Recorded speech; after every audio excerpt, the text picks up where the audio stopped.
the great MUTA. So I've had the honor of wrestling the great MUTA and Keiji Muto. So I'm probably one of the only people around now that's done that. Right? I think that's still around, myself and Sting.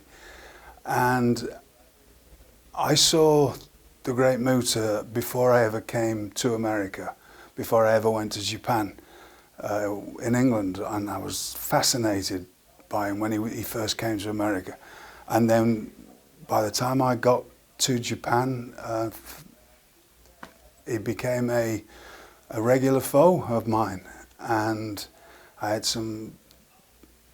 in my mind, some incredible matches against him, and I'm very happy to be a part of his history. I remember there's two that we had quite a few, but there's two that stick out in my mind. One was I was flown to Japan just for one match, just to have a match with MUTA, which was they usually didn't do that, which was a pretty big deal for me to get flown in for one match, not a tour, just for a special match with MUTA.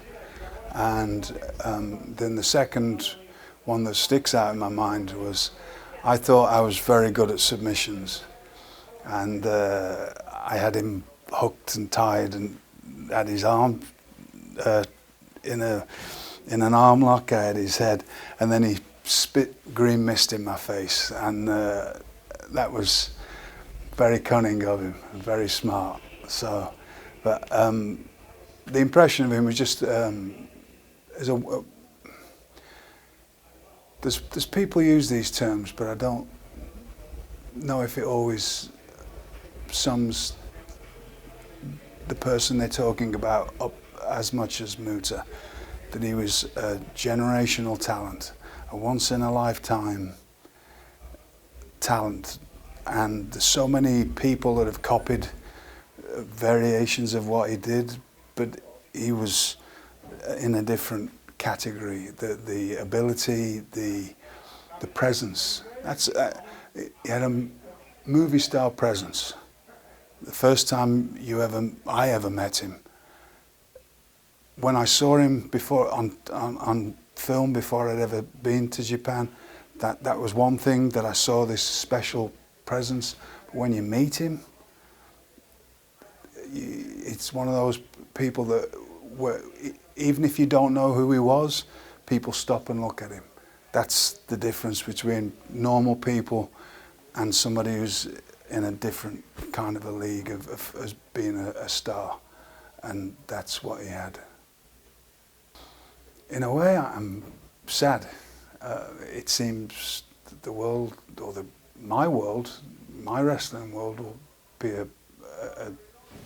a different place, because since 1994, he was a part of my wrestling career, and he was a constant. If I wasn't around him, I heard about him, or I saw him in a magazine, or you hear his name mentioned more so than most people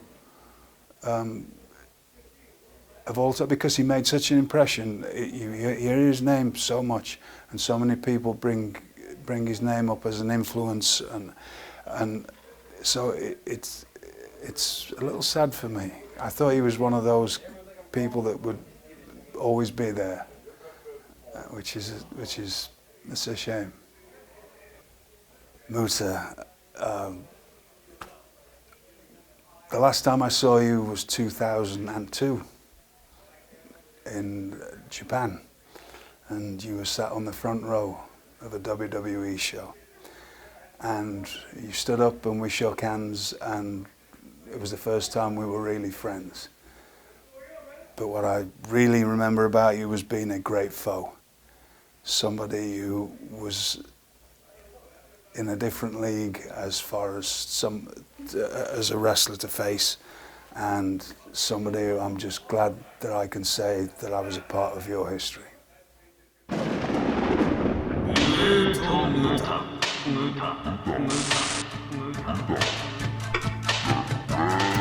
全米を恐怖に陥れたムタが初めて出現したのは1990年。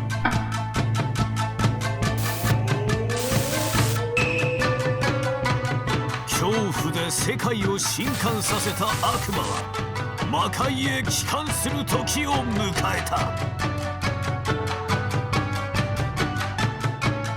見逃すな、グレートムタ最後の降臨。